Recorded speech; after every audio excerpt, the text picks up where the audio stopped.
The punch landed before anyone saw it coming. Marcus Johnson, a black man from Harlem, hit the ground hard. His lip was bleeding. Above him stood Kyle Henderson, a white construction worker from Queens, fist still clenched, face red with rage. "Say it again," Kyle shouted. "Say it again and see what happens." Marcus scrambled to his feet, blood on his chin. "You don't own this music, man." They were in Section 7 of Madison Square Garden. 12,000 people had come to see Bob Marley on July 18th, 1979. But now, halfway through Get Up, Stand Up, everyone was watching two men about to tear each other apart. Security was pushing through the crowd. People were screaming. The music kept playing. The band hadn't noticed yet. But Bob Marley noticed. He stopped singing mid-verse, held up his hand. The wailers gradually went quiet.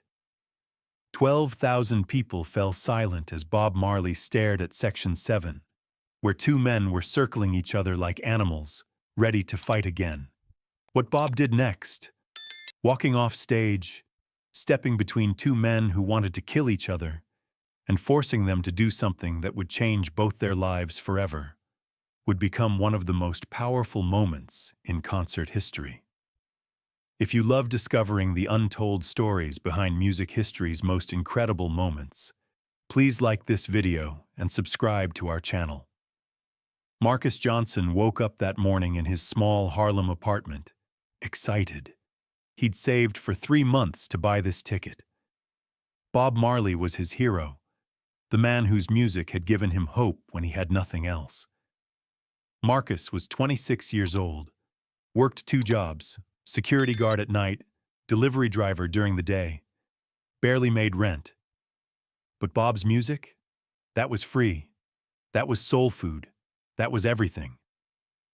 One Love had gotten Marcus through his father's death. Redemption Song had helped him stay clean after nearly falling into drugs. Bob Marley wasn't just a musician to Marcus. He was a lifeline. Across town in Queens, Kyle Henderson was also getting ready for the concert. But Kyle wasn't excited. He was angry. Kyle was 28, construction worker, blue-collar guy from a blue-collar family. And lately, Kyle had been feeling like the world was leaving him behind. Black people were getting opportunities he wasn't. His job site had just hired 2 black workers, and Kyle had been passed over for a promotion. It wasn't fair, Kyle thought. He'd worked hard his whole life. Why did they get special treatment? Kyle's co-worker, Danny, had convinced him to come to the concert. "Man, Bob Marley brings everyone together. You need to chill out." Kyle didn't want to chill out, but he bought a ticket anyway. 2 men, 2 worlds, about to collide. The arena was packed. 12,000 people from every background. Black, white, Latino, Asian, rich, poor, young, old. All united by one thing: Bob Marley's music. Marcus arrived early, found his seat in Section 7. He was buzzing with energy, already humming along to the opening band.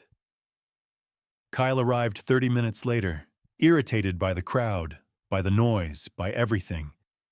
He pushed through to his seat, which happened to be in Section 7, 3 rows behind Marcus. Bob Marley took the stage at 9:00 p.m. The crowd exploded. Bob opened with Trenchtown Rock. The entire arena moved as one, then jamming, then No Woman, No Cry. Marcus was singing along to every word, dancing, arms in the air. This was heaven. This was exactly what he needed. Kyle stood rigid, arms crossed. The music was good.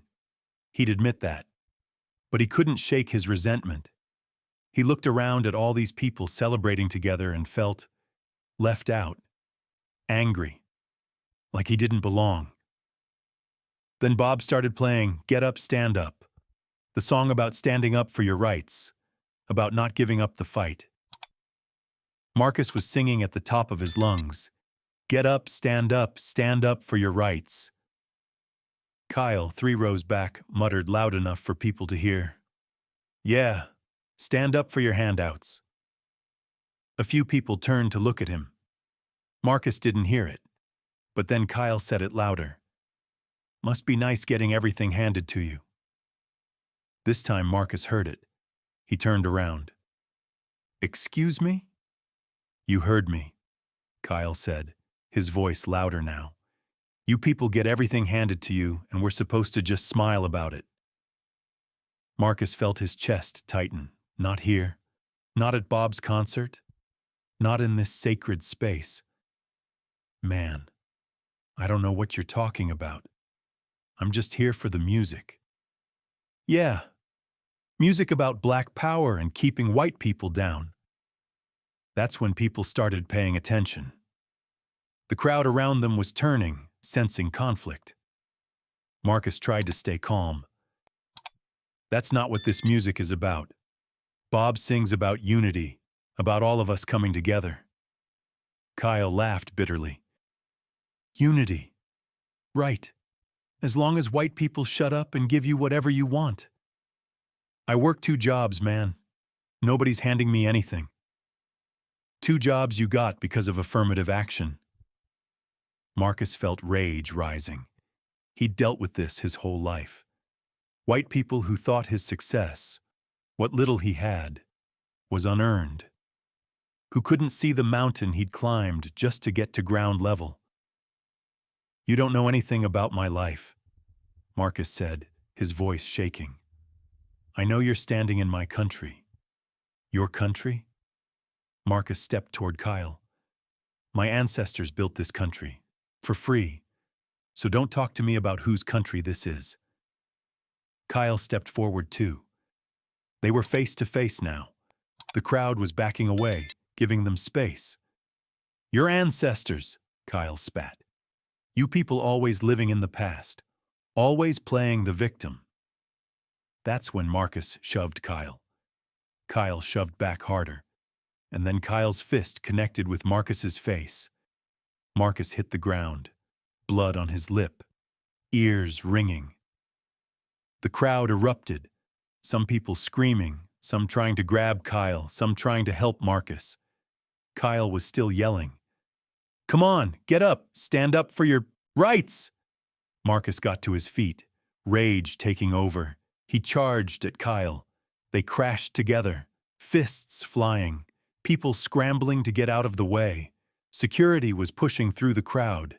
The fight was getting worse, and that's when the music stopped. On stage. Bob had been singing Get Up, Stand Up when he saw the commotion in Section 7. At first, he thought it was just crowd excitement, but then he saw the punches, saw the violence, saw the hatred. Bob stopped singing, held up his hand. The wailers went quiet one by one, confused. 12,000 people gradually realized what was happening and went silent. Bob stood at the microphone, looking at Section 7. Security had separated Marcus and Kyle now, but both men were still struggling, still trying to get at each other. Stop, Bob said into the microphone. His voice carried through the arena with such authority that everyone froze. Even Marcus and Kyle stopped struggling. Bring them here, Bob said, pointing at the 2 men. Bring them to the stage. Security looked confused.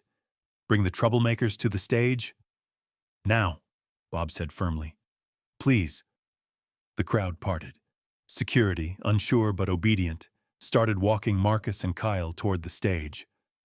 Marcus was horrified. He was bleeding, disheveled, humiliated. He'd come to see his hero, and now he was being dragged to the stage after starting a fight. Kyle was defiant, still angry, still convinced he was right. When they reached the stage, Bob knelt down at the edge, eye level with both men. What are your names? Bob asked gently. Marcus couldn't speak, just shook his head. Kyle crossed his arms. Kyle. Bob looked at Marcus. And you, brother? Marcus, he finally said, voice barely audible. Bob nodded. Marcus and Kyle. You know what I saw just now? Neither man answered. I saw two men fighting over something that doesn't belong to either of you. You were fighting over pain, over history, over things that happened before you were born. Bob paused. But you know what you weren't fighting over? The truth. Bob stood up and gestured for security to help Marcus and Kyle onto the stage. Kyle resisted. I'm not going up there. Yes, you are, Bob said. Not angry, just certain. Because you started this in my house. And in my house, we finish things with love, not hate. Reluctantly, both men climbed onto the stage. 12,000 people watched in absolute silence. Marcus was shaking. Kyle was rigid with anger. Bob stood between them, put one hand on Marcus's shoulder, one on Kyle's. You want to know what this music is about? Bob asked. It's about exactly this moment. Two men from different worlds, both in pain, both angry, both thinking the other one is the enemy. Bob looked at Kyle. You think Marcus has it easy? You think being black in America is a privilege? Kyle's jaw tightened. Didn't answer. Bob looked at Marcus. And you think Kyle doesn't struggle? You think white skin protects him from pain? Marcus looked down. You're both wrong, Bob said. You're both hurting. You're both fighting systems that don't care about either of you. But instead of fighting those systems together, you're fighting each other. Bob let go of their shoulders and stepped back. I'm going to ask you both to do something very hard. Kyle, I want you to look at Marcus, really look at him. And Marcus, you look at Kyle. Both men reluctantly made eye contact. Now tell me, Bob said. What do you see? Silence. I'll tell you what I see, Bob continued. I see two brothers, two men trying to survive in a world that's hard for everybody. Two men who love the same music, who came to the same place, who have more in common than they have different. Bob picked up his acoustic guitar. I'm going to sing something, and you two are going to stand here and listen. And when I'm done, you're going to make a choice. Bob started playing One Love. His voice filled the arena, gentle and powerful. One love, one heart. Let's get together and feel all right. Marcus felt tears coming. This was his song, the song that had saved him so many times. And here he was, on stage with Bob Marley, covered in blood, having betrayed everything the song stood for. Kyle felt something crack inside him. The anger that had been burning in him for months suddenly felt heavy, exhausting. Hear the children crying, one love. Hear the children crying, one heart. Bob sang the entire first verse. Then he stopped and looked at both men. You have a choice, Bob said quietly. You can walk off this stage enemies. You can keep hating each other. Keep fighting. Keep feeding the division that people in power want you to feed. He paused. Or you can choose something different. You can shake hands. You can forgive. You can walk off this stage as brothers. The arena held its breath. Marcus looked at Kyle, saw not the racist who'd hit him, but a man whose eyes were wet with tears. Kyle looked at Marcus, saw not the enemy he'd been taught to hate, but someone whose pain looked exactly like his own. Slowly, Marcus extended his hand. For a long moment, Kyle just stared at it. Then he took it. They shook hands. And then, without planning it, they pulled each other into a hug. 12,000 people erupted, not in cheers, in sobs, in overwhelming emotion. Bob put his arms around both men. That's it, brothers. That's the revolution. Right there. He turned to the crowd. This is what one love looks like. Not easy, not comfortable, but real. Two men choosing unity over division. Bob started playing One Love again. This time, he handed the microphone to Marcus and Kyle. "Sing with me." Marcus took the mic first, his voice shaking. "One love, one heart." Then Kyle joined in. "Let's get together and feel all right." Their voices blended. Two men who'd been trying to kill each other 5 minutes ago, now singing about unity. The crowd sang with them. 12,000 voices united. When the song ended, Bob hugged both men again. "Go back to your seats, but go back as brothers." Marcus and Kyle walked off stage together, and when they returned to Section 7, something remarkable happened. The people around them, black, white, Latino, Asian, all embraced them, everyone crying, everyone transformed by what they'd witnessed. Marcus and Kyle sat next to each other for the rest of the concert. When Bob played Redemption Song, they sang together. When Bob played Exodus, they danced together. By the end of the night, they'd exchanged phone numbers.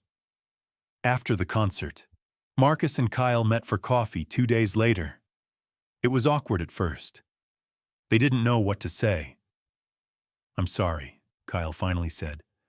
"For what I said, for hitting you, for everything." Marcus nodded. "I'm sorry too, for pushing you, for escalating it." They sat in silence for a moment. "Can I ask you something?" Marcus said. "Why were you so angry?" Kyle told him. About feeling left behind, about the job promotion, about his father who'd worked himself to death and never got ahead, about feeling like the world had changed and he didn't have a place in it anymore. Marcus listened, really listened. Then Marcus told Kyle his story, about working 2 jobs and still struggling, about his father dying without health insurance, about being followed in stores, about the police who'd stopped him 17 times in 5 years. Kyle listened, really listened. "Man," Kyle said quietly, "I didn't know." "That's the problem," Marcus said. "We never know. We never talk. We just assume and hate and fight." They met for coffee again the next week, and the week after that. Slowly, impossibly, they became friends. Marcus Johnson and Kyle Henderson are both in their 70s now. They've been best friends for 45 years. In 1985, they started a community organization called One Love Unity in New York, bringing together people from different racial backgrounds to talk, to listen, to build bridges. The organization has helped thousands of people over the decades. Mediated conflicts, created dialogues, built understanding. On their office wall hangs a photo from that July night in 1979. Someone in the crowd had captured the moment Marcus and Kyle hugged on stage while Bob Marley stood beside them. Under the photo, "Where hate ends, love begins."